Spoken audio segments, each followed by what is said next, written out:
It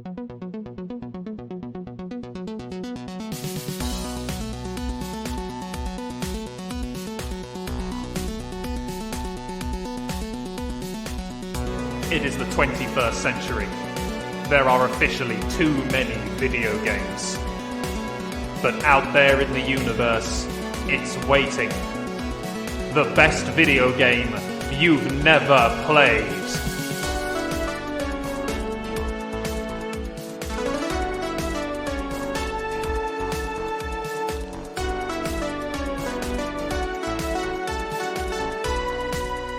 Hello and welcome to the best video game you'd never played, the podcast where I, stand-up and improv comedian Lewis Dunn, take on the suggestions of my guests to find the best video game that I have never played. I spend a week playing them, and then I report back, and we discuss whether or not it is the best video game I've never played, or whether or not I've wasted yet another week of my life in the endless torment of existence. This week, we're talking to Cieran Douglas, who has brought a video game with him that he discovered years before everybody else, like the magnificent hipster that he is. But not only that, he has brought it into my life at a time when endless looping of things happening seems like the way of the world. What could it possibly be? Stay listening and we'll find out.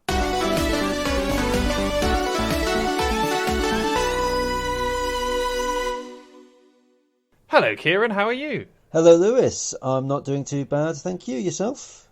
Yeah, not bad, considering we're all locked up inside forever, but I found a way to keep myself occupied, which is to play all the best video games that other people have been recommending to me. So why don't you tell everyone who's listening what you've decided to bring along? So today, Lewis, we're going to be discussing Outer Wilds. This is a game which came out in 2019, although there was a pre-alpha available via Unity a little bit earlier.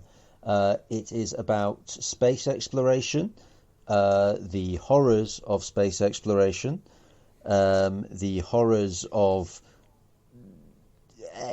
existence, I guess, time travel, acceptance, and general learning. It's a game about learning. It was a very popular indie hit, moderately popular indie hit, I suppose. I recommend this game to everyone who hasn't played it. The sad thing is it's a game you can only really play once. So I'm quite envious of you in many ways because you're getting to play this and I can't really play it again, as we will be discussing today. I think the problem I've now realised is I thought you said Outer Worlds, so I've been playing a first-person action-adventure game from the... I haven't been. I've played Outer Wilds. I did play the right game. So... I figured as much. I just thought I'd do that because it has to be said, even before we get into this, you suggested this game to me, and I was like, oh, yes, no, that has been on my to playlist for a while, actually. I noticed when it came out in 2019, it did win a load of Game of the Year awards, actually. And it got nominated at the big... Video Game Oscars, the Game Awards. I believe it won a BAFTA as well. It won a BAFTA, so it's a very critically well received game. So I was already very on board with the idea of playing it. I told Louise, my wife, about it, and she immediately just went, "Oh yeah, no, I've seen that. Yeah, the one where you're going to all the different places and it's owned by all the different corporations." And I was like, "This poor game. Every single time this game has ever come up, and I've done it again now, and." I still will make the joke. It is still funny to me. Yeah, I believe actually one of the writers from Outer Wilds has actually been hired by Obsidian, who made Outer Worlds. Yeah. So that's good. Well, this is the thing. I'm going to say... So this is the thing. It was on my to-play list. I was already interested in potentially playing it. But I will admit, the only things I knew about it before I went in was that it was going to be about travelling to different planets, and that it was based on a time loop. This game basically works on the principle that you can only play it for a certain length of time before something happens, and then the timeline resets and you have to go back to the start. Correct. You have 22 minutes, yeah. You have 22 minutes. I'm not sure I ever made it to the end of a cycle. So we'll get to that as well, as in terms of this game has a deceptive learning curve on it. Definitely. I would actually argue that the entire game is a learning curve. Very much so, in terms of... So, yes, so let's get into this. So I didn't know going in exactly how this game was going to work, and I think we're going to sort of soft caveat here. From this point onwards, I'm going to be discussing the game mechanics and like one or two details about the planets, but I'm not going to be spoiling any plot, and I'm not going to tell you how to solve anything. And Lewis, I believe you've not finished the game yet, have you? I haven't finished the game completely. I put in between 6 and 7 hours according to my PS5, which is weird that I've been struggling to find time to play video games during a lockdown. But it's because I share the space, and I can't monopolise the television all the time, so I have to pick my moments, as it were. And also, there's another reason I haven't finished this game that I will spring on you later, but I don't think it's the game's fault. Okay. It's kind of the game's fault, but not. I have not an quite. idea of what that might be. Yeah. But I did just want to say that it's interesting in that it's a game where you can share your progress with me. Before we did this call, Lewis shared his progress with me via a screenshot. Yes, yeah. Because it's you can learn. You learn in this, and Lewis could very quickly share his learning, so I know what Lewis knows about the world and about the plot and things. Which is interesting in some respects, because I feel like that's... So the way the game works is essentially you blast off from a little planet where you've basically more or less always lived, and you get into a spaceship and you blast off into the universe and you can go explore this little solar system that's been made, and that is essentially the game world. There's several little planets on a solar system. They are quite little. None of them are the size of like a genuine planet, and it's like... for a point of comparison, I found like this game sometimes felt a little bit like No Man's Sky, but if it had been condensed and there was a point. So... I think to an extent, I think that there is a certain genre of game out at the moment which is just the space game, which is, you see it in No Man's Sky. I think the same game is Space Engineers. There's a few others I've seen. I think I saw one called Rodina or something, which is the idea of this procedurally generated world where there's creative elements. I guess Spore, you could also say as well, the final part of Spore. There's creative elements. It's got planets. The planets have things like gravity wells. You can travel between them. It's hopping between planets. And that's very much not what Outer Wilds is. No, but it's sort of... they have similar mechanics in terms of like... So one of the main things you do in this game, not quite the first thing, but it might as well be, is fly a spaceship. Yes. And you're flying a spaceship in a zero gravity, effectively... most of the time you're flying it in between planets, and you very quickly learn things like accelerating towards things is great until you need to suddenly stop accelerating towards things. Yeah, and there is an autopilot, but the autopilot will sometimes put you in the sun. Yeah, the autopilot will kill you sometimes. It's not the smartest thing. The autopilot won't land for you. Yes. Which is good, because quite a lot of the time you do want to land somewhere specific on the planet, but other times you are just sort of... I found myself sometimes endlessly orbiting somewhere going, I need to land, how the hell do I land? Yeah, it's not quite Kerbal Space Program levels of, having to calculate orbital trajectories and things like that. But there is there's a bit of work involved. You can't just point at the nearest planet and say, let's go there. Yeah, and it's also occasionally there are some tricky things you do need to pull off in the spaceship. Because I think what I'm now going to say, you might reel at, but I think it is in many ways a compliment for this game. This is basically a very advanced walking simulator. Yes, no, I would not disagree with that. There's definitely more mechanics to it than most walking simulators. Primarily, you have a jetpack, which helps you get around locations, which is more exciting than most walking simulators, where you barely even have a jump button half the time. And the environments themselves... So in most walking simulators, you literally just have to push your character through the game and then read things or listen to things, and then it ends. Whereas this game, you can push your character all over a planet and still not get to the thing you actually need to find unless you stop, read, comprehend, and understand how that planet works. Yes. So it does. It also has that element of a point-and-click adventure game, in that it's sort of one of these games that will sit there and wait for you to figure something out, rather than aggressively pushing you towards a goal. So last week I was playing Sniper Elite 4, which is a video game that is all about objectives. Go here, do this, kill this person. You are this far away from somebody. This person is hidden behind this wall. Whereas this is a game where I would land on a planet and I'm like, what do I do? And the game's like, I'm not telling you anything. You've got to go and do something. Pretty much, yeah. It is. It's of a genre of game that I actually would compare it very favourably to Zelda Breath of the Wild. I would not. Well, no, again, I will explain. So, I mean, it could just be, I played both of these games in 2019. I was kind of late on the Zelda trail.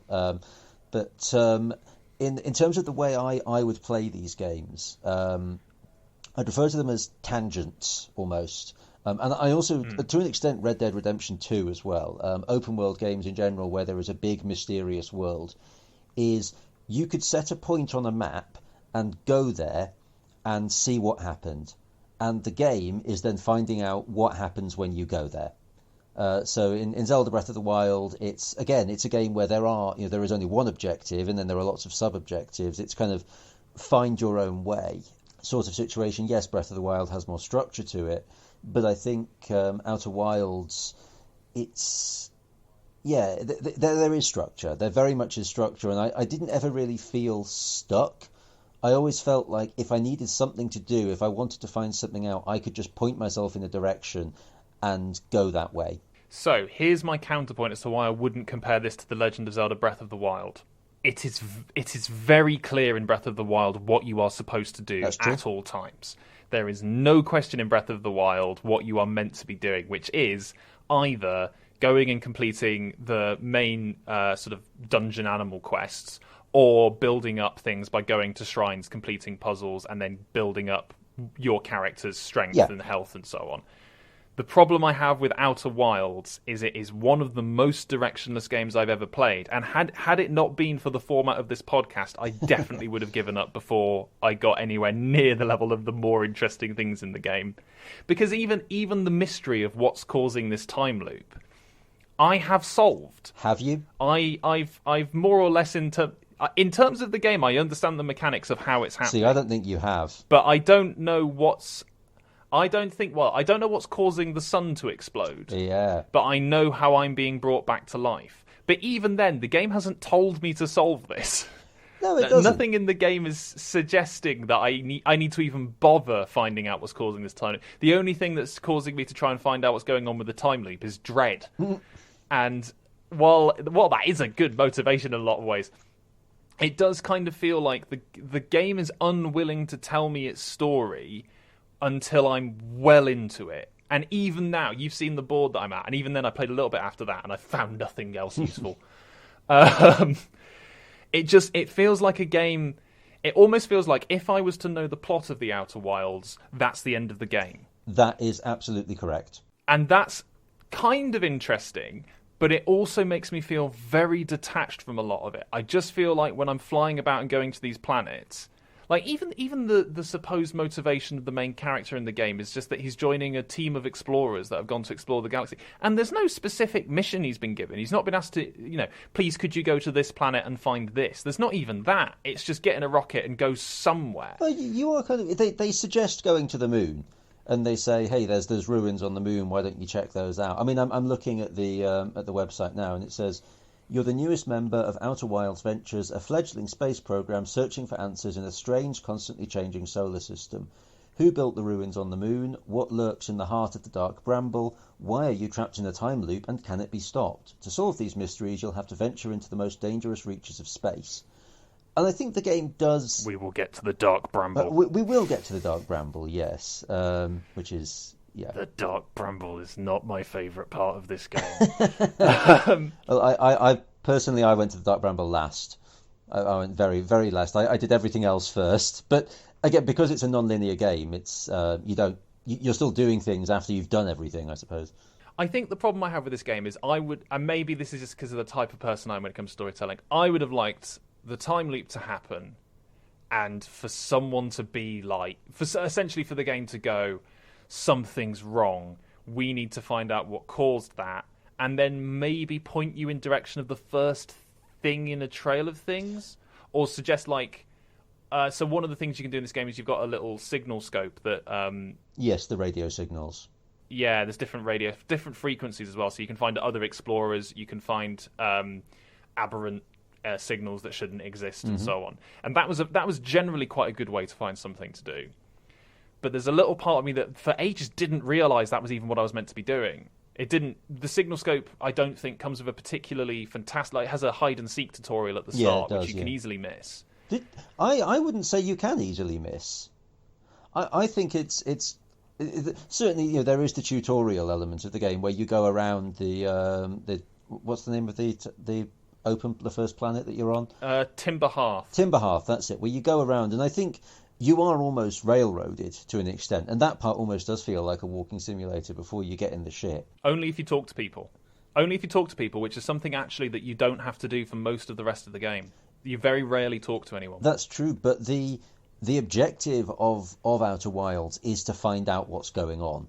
And I don't disagree with the philosophy of the game. I think it's the kind of player I am that it set my hackles off a little bit. I think it's more this idea. And in fact, I have some problems with Zelda Breath of the Wild for a similar reason.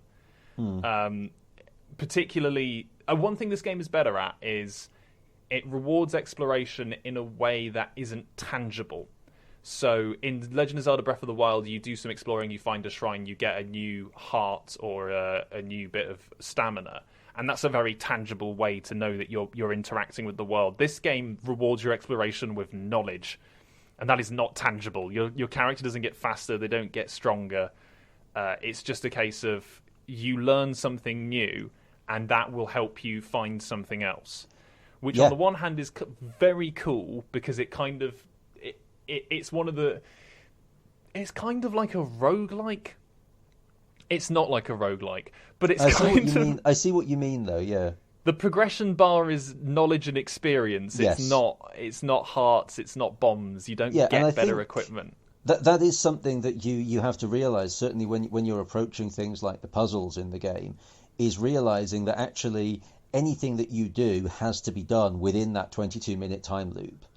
That actually, there is nothing that you can do in this loop to set something up for the future other than with knowledge. So, for example, you might be able to find a secret passage, which makes it easier to get between places so you can get somewhere earlier. But all it is a case of finding that out.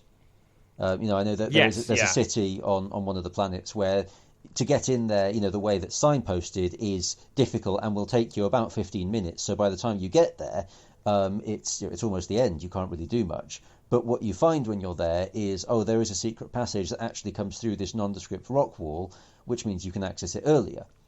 So there is progression in that way through knowledge. I think we're going to have to now do a slightly louder shout for spoilers now. Okay. And basically say, so we're going to now start discussing some of the planets in the game. I don't think I'm going to give away any major puzzle solutions, partly because the way puzzles work in this game is very strange. And also, I will discuss what plot I know. Like I say, I got about 6 hours in, so I know that according to How Long to Beat, I'm over a third through. But I don't know relative to the actual truth of the game how far in I am. Yeah. So the planet you're discussing is called Ember Twin. Correct. And Ember Twin is where I spent 4 hours of the 6 hours playing this game. Because...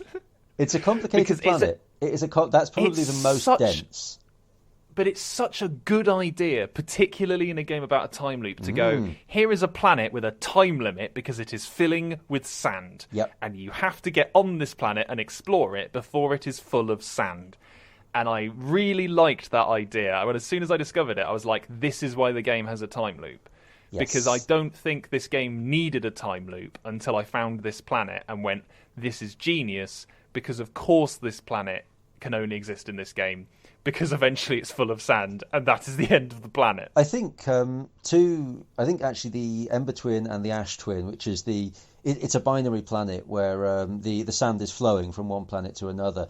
I think actually they were one of the first planets designed, if not the first, because it's sort of the idea of an hourglass. It is a very, very literal representation of the time ticking away, that when all of the sand has gone, that's when the time loop finishes. I genuinely hadn't thought of it that way. It is a way of showing that, and it is a very, very visual representation, because even when you're sitting there on Timber Hearth at the start, you can see the Ash Twin and the Ember Twin exchanging the sand, and it lets you know that this is a world where time is happening. And I'm an absolute sucker for that game mechanic. It's just like a Majora's Mask, where things happen at specific times. Well, I looked this up. They did say they were inspired by Majora's Mask, but they specifically said how they didn't want to mess with causality. They wanted to mess around with the idea of something like the twin planets that drain sand one from the other. They're like, that's only a mechanic that works because of a time loop. Yes. The only way you can make that work for the player is because time can be reset. I then realised when I was on that planet, oh, hang on, if I flew off to another planet and then came back, this planet would be filling with sand still. Yes. So not only are you experiencing it on that planet, loads of other stuff is being computed in the background. Mm-hmm. So other time limits are being hit, other things that you can't prevent are happening. And so suddenly there's this... You kind of become detached from the idea that you have any control, and that ultimately ultimately at some point your character will die. So there might come a point, for example, on In Between, quite a lot of the time, a room would fill with sand that I needed to get into, and I was like, well. And then I just go and kill the character, and then go back round on the loop and try again, because you quickly realise there's nothing you can do. You can't stop the loop. You can't undo it. You can't slow it down like in Majora's Mask. You can't reverse it. The loop will happen. All you can do is restart it. Yeah, and you learn to become very unprecious about things that you've been doing. So there's no rush to get to the sand-filling planet, learn a secret, quickly get off that planet into a spaceship, fly to another one, and try and get everything done in 22 minutes. You might as well learn the thing you want to learn, kill the character, and then go off to the other planet, if nothing else, because it'll be just as easy to find your ship again. Yep. And this is an interesting thing because the game has O2 and fuel levels. So your character can suffocate if they run out of O2, and your character can become essentially stranded if they run out of jetpack fuel. And this happened to me a few times. And initially I was like very upset by this because I was like, no, I thought I had enough to do this. And then I learned it doesn't matter. All you were trying to do was get back to your ship, which is what you've done now. Yeah. In fact, just before this, I quickly had another go, and I got about within 10 meters of my ship, and then suffocated. And I was like, "Well, that was annoying." Yeah, it can be annoying in that then obviously you do have to navigate back to where you were, and that there's no checkpoints. Yes, and there's no help in this game. No, you can learn the ability to meditate, which passes the time faster. So if I did not need that. Oh yes, when I don't think you have to learn that actually. I think when you start the game, when you're sitting by the fire, you're given the option to rest by the fire, which will speed up time to take you into a further point in the loop. So that's flagged straight at the beginning. I looked this up because I did learn that, but that won't actually trigger until you've done the loop at least twice. Correct. Yes. So you can easily miss that, although you can roast a marshmallow, which is cute. It's very cute. Doesn't as far as I can tell, doesn't have massive amounts of use, but it's cute. Yeah, it's a game about about the outer wilds. I think it's a very American game in that respect, in that it's this culture of going on a hike, going into the woods, getting lost, with maybe by yourself. You're in this rickety thing. You've got just a radio to guide you. You're sitting there roasting marshmallows. You're meeting strange people and strange worlds, and it's a scary world. And I think you could see it as a metaphor for the American wilds. Yeah, it has that frontier element to it, I suppose. Definitely. But so I've discussed In Between, which I think was my favourite of the planets I found. I did spend an awful lot of time there, constantly failing, until eventually I did succeed. Have you been to Ash Twin? I did go to Ash Twin, but I didn't find anything of interest there beyond a few entry logs discussing the Ash Twin project. Bear in mind that the sand is draining, is all I can say there. I did go back when it was fully drained, and I explored it, and I didn't find much of interest there for me personally. One of the things I think is difficult with the game is it shows you a lot of things, and I struggle to find out why I should be interested in some of them. So there's like projection stones that will project you into other places in the galaxy, but they're only almost like a sort of visual trick. Yes. So they'll show you it, but they're not actually real. And I didn't know why I was supposed to care whenever I saw the projection. I didn't necessarily understand what I was looking at, or I suppose more importantly, what I was supposed to be gleaning from it. Yeah, I think that's why the data bank that you have is so useful, because whenever you do something like that, whenever you put a projection stone in, the data bank will update, and that is the only thing which does persist between the time loops. Yes, you effectively have like a corkboard of all the things you've seen and all the things you've read that tell you rumours that you might have picked up on or clues that you found, but it also crucially tells you when you need to stop looking somewhere. Yes, it does, yeah. I think that's a fantastic mechanic, and I think filling that up is very satisfying, because it will point you in directions, I think, as well. when you know how to use it. And again, one of the problems is the game doesn't really flag it. The game doesn't tell you, go look at this thing. I think I ended up using an online guide at one point purely because I was like, I don't know what this game wants me to do. And I saw a guide that literally opened with, go and look at your ship's log, and there'll be a conspiracy theorist-style corkboard of all the things you've seen and things you can go and look for. And as soon as I looked at that, I was like, right, here are some objectives. Here are some things to do and things to understand. And from there, I got a lot out of it. I spent a lot of time pursuing... discovering a fossil. Yes. Because I read that I needed to go and... I needed to go and find this fossil in order to go explore somewhere else. And that was one of the major puzzles. It took me an incredibly long time to solve that purely because of the mechanic involved. And so eventually I did that and I was like, great, I've learned something. I can now go and do this other planet. And again, it's slightly spoilery to give it away, but I went to Dark Bramble. Yes, indeed, which is, like I said, the last place and definitely the most terrifying of the planets. It will be a slight spoiler as to what Dark Bramble is, but essentially Dark Bramble is filled with anglerfish, which are giant, monstrous fish that look like anglerfish, the real anglerfish in real life, but they can eat your entire spaceship. And the game had taught me something to circumnavigate the anglerfish, to deal with the anglerfish. And despite knowing that, not once did I succeed in circumnavigating the anglerfish. How do you do this? I even looked up guides on how you're meant to do this, and even knowing how you're meant to do this, it was impossible to control the game in such a way that I could do it. That's interesting. So I suppose you've not been deep inside the Dark Bramble then yet? I've been deep inside the things inside the Dark Bramble. The anglerfish, you mean? Yeah, I got eaten by quite a few of them. Yeah, they're terrifying. They really are terrifying, particularly when you're going through there. It's very quiet and you can hear them. You can hear them breathing or whatever it is that they do. I don't like the anglerfish. I was very surprised, actually, because I know, on a personal level, I know that you do not like horror games. I don't know. This was scarier to me than every horror game I've ever played. Primarily because, even though like the anglerfish are scary looking, but you get over that pretty quickly. What's scary about it is the way that you navigate them is so tense, and you're so absolutely at fault if it goes wrong, that I just get overwhelmed. Like, I'd be incredibly tense, and then as soon as I messed up, I'd just be like, and just watch this anglerfish inevitably devour me. But genuinely, I should say, once again, we're playing on different platforms. I'm playing this on PS5, you're playing it on PC. That's correct, yeah. I should say on PS5, the version obviously is a PS4 game. I don't think it has any distinct improvement from it being on PS5. And I can kind of tell because the game doesn't run very well on PS5, at least at first. So it has this weird thing of when it starts, the game will judder and have incredibly bad frame rate, and then after about 5 minutes, it's okay. Interesting.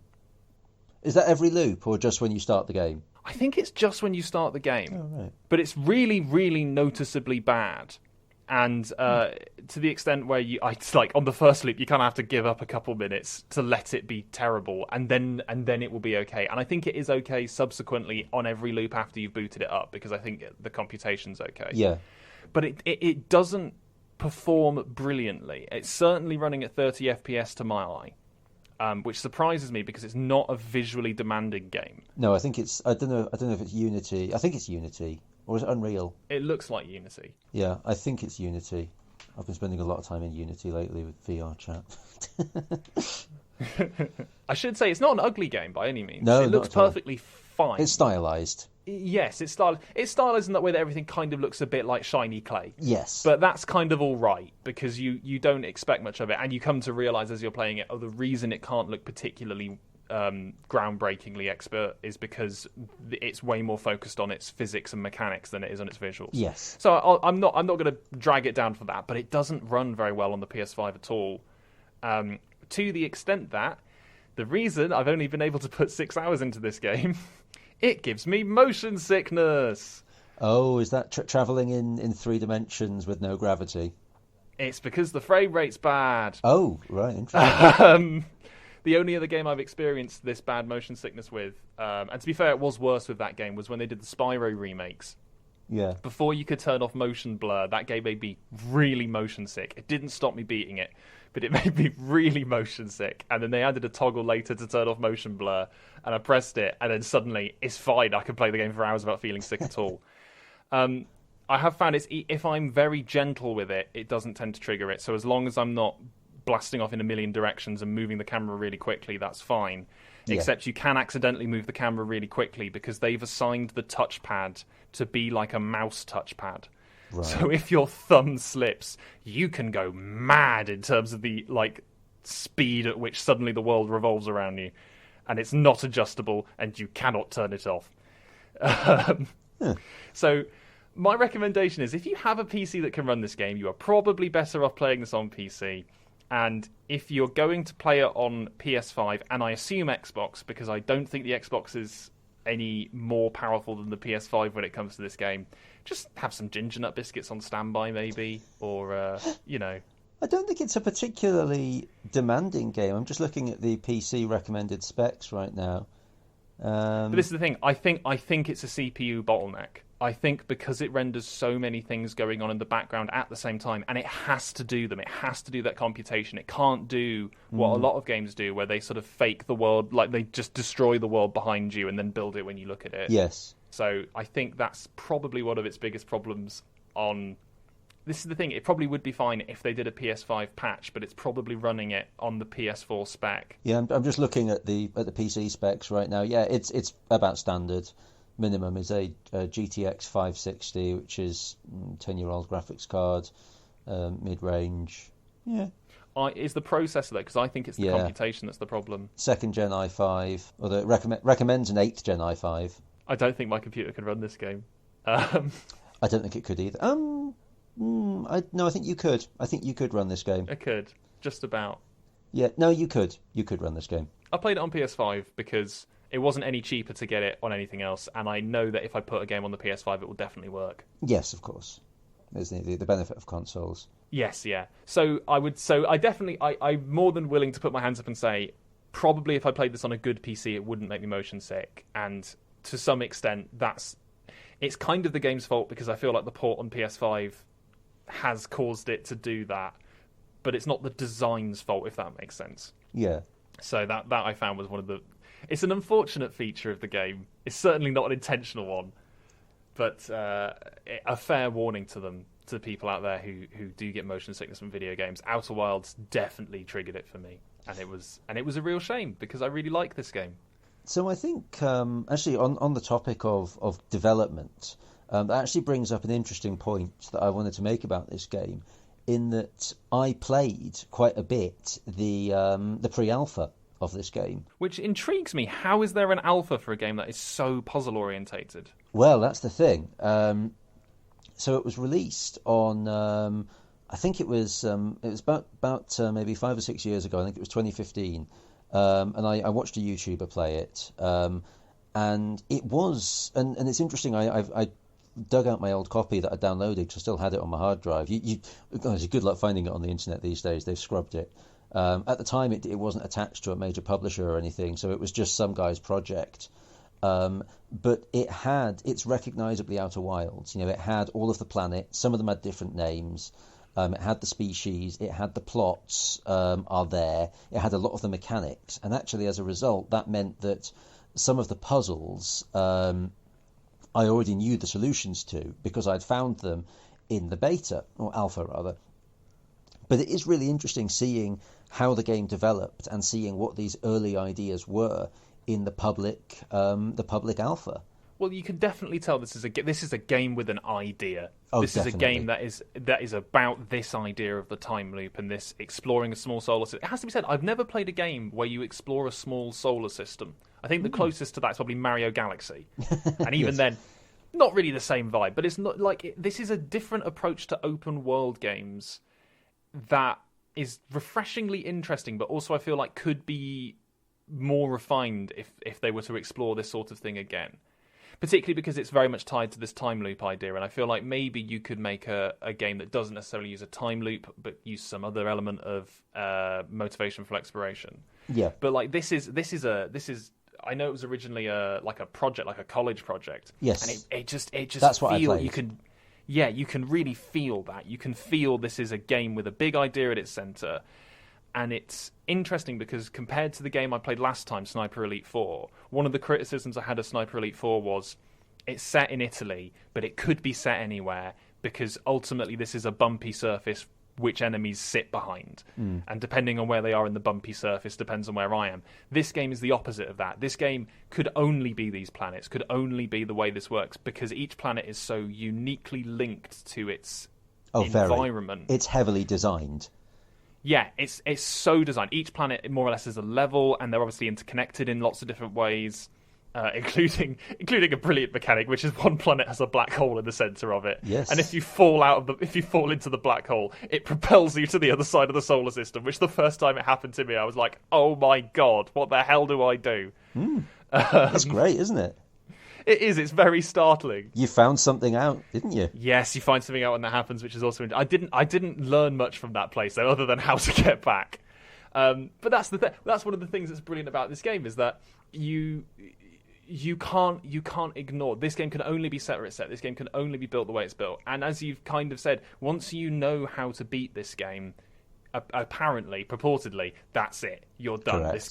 This game is solvable in 20 minutes, Yep. and you'll never be able to unlearn the things you learned. I think there's probably a good motivation to go out and explore anyway to learn more backstory regarding the. There is, yes. The prior aliens that used to exist in the solar system. That old trope, yes. Yeah, with the sort of what is it called? The predecessor? No. The precursors, the precursor myth. whatever you want to call them, the precursors, the engineers from Alien. Yeah. What is it in Mass Effect? Is it the something? Oh, I can't remember the name of Mass Effect, but the precursor myth is a common trope in sci-fi. It is, turns up yeah. in Halo as well, yeah. Well, that's what they literally called precursors in Halo. It's the idea of the ancient species who were here, and kind of. And something went wrong. Yes, indeed. Have you found what went wrong? I couldn't make it out on your board. I couldn't see if you had. No, I didn't find out what was going wrong. I found out how I was being brought back to life constantly. Okay. And I learned about several projects they were working on that were still sort of somewhat shrouded in mystery. There was an objection to one of the projects, and there were people who were like, we shouldn't do this, and other people were like, we should do this. And clearly they did it, because it exists and you can see it. But I didn't fully solve the full mystery of what's going on in Outer Wilds. And in one respect, I think I am... So I'm interested in exploring more of Outer Wilds from the perspective of finding more cool things, finding more planets full of sand, finding out what happens if I do successfully navigate the Dark Bramble. I think once you've explored all of the planets, the next step is discovering how they all link to each other, because every planet links to every other planet. That's why you've got that web there, and sometimes literally. Yeah, but I don't feel like the plot or any of the characters, particularly because so many of the characters are reported to you.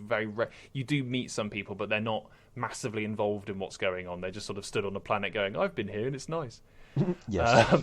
So I can't say the plot of Outer Wilds has me on tenterhooks. I'm not dying to find out what's going on, but I like going to a new planet and then discovering the thing about that planet and then trying to figure out if I can use the thing about that planet to learn something new.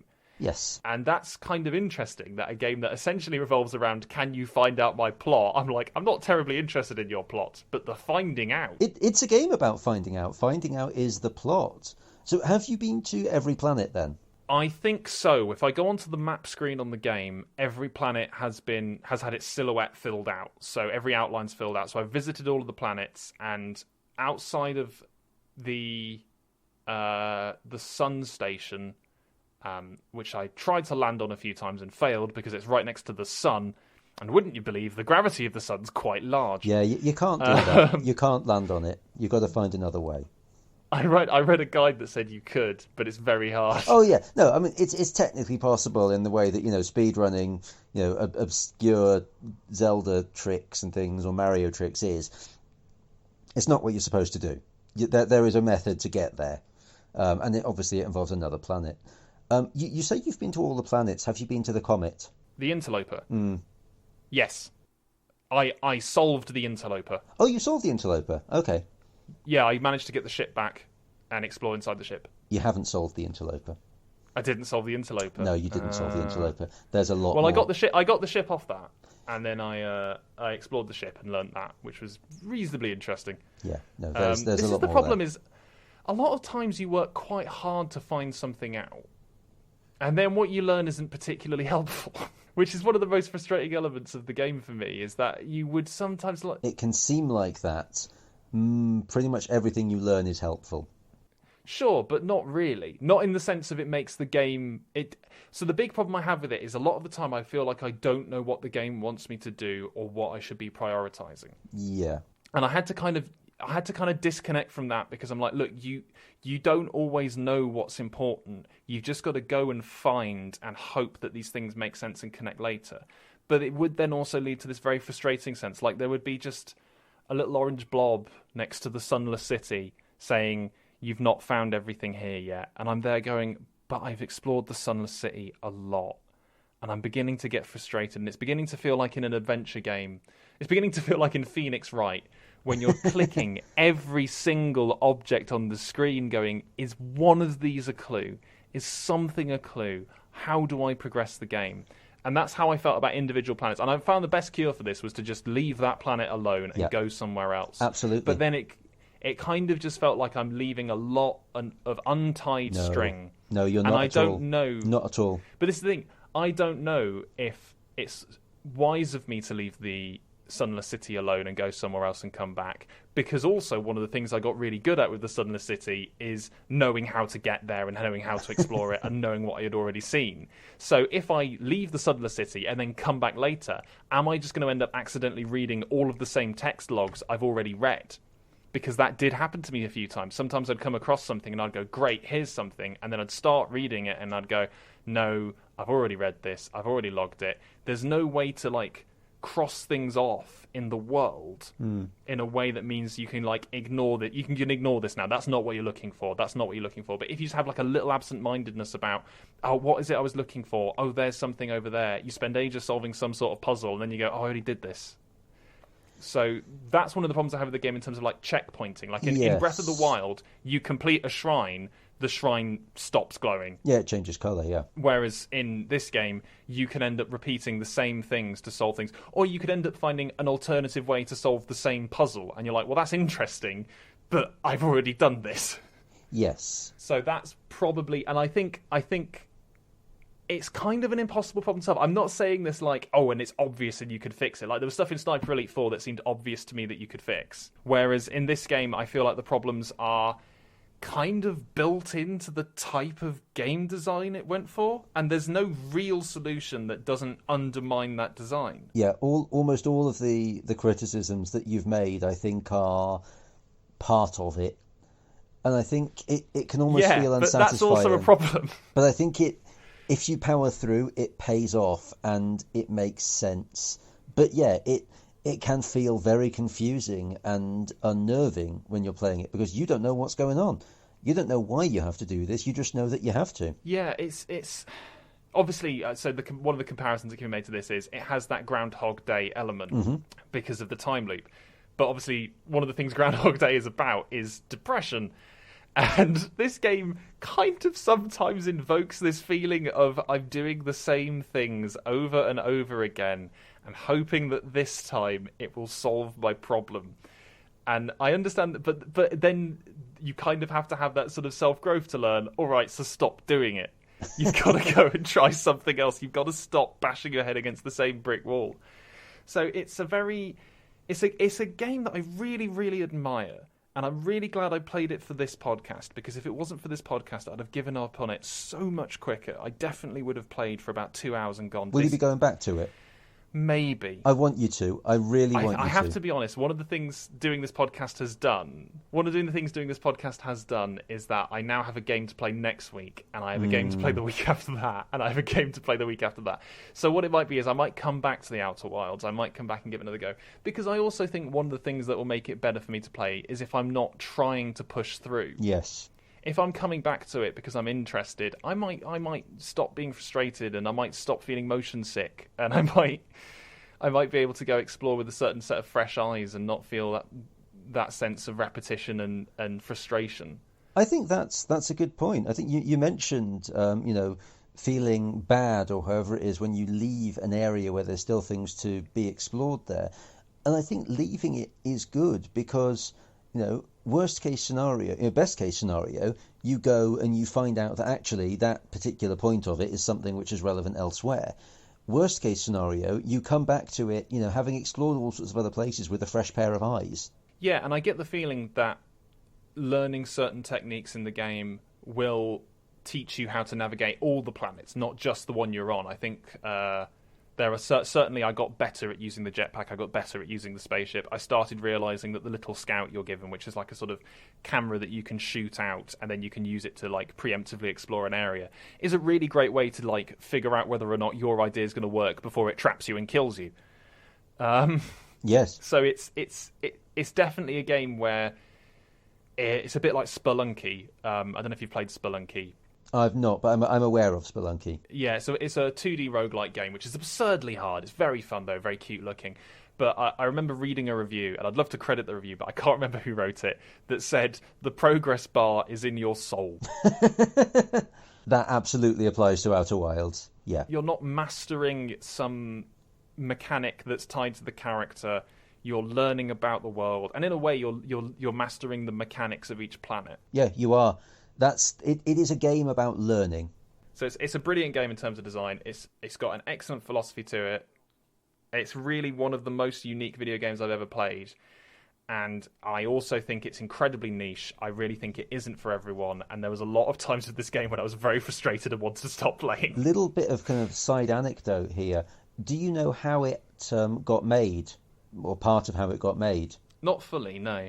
Well, so obviously it was originally a university project, in developing a world with a time loop and with gravity spheres and things.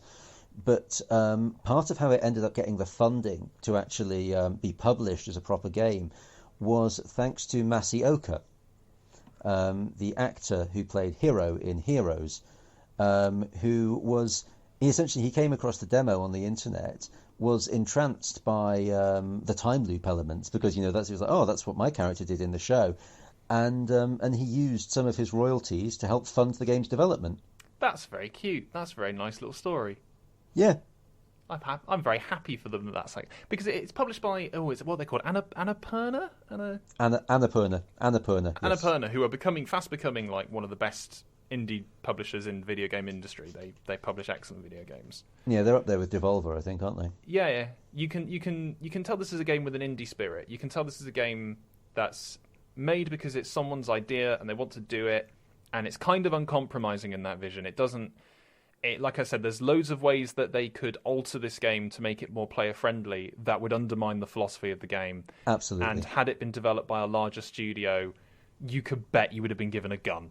You can bet you would have been told to kill things. Yeah, because you'd have landed on a planet and you'd have needed to wipe out a bunch of aliens and then do the same puzzles. And all the killing aliens would have done would have made it more laborious to get things done rather than actually being an interesting part of the game.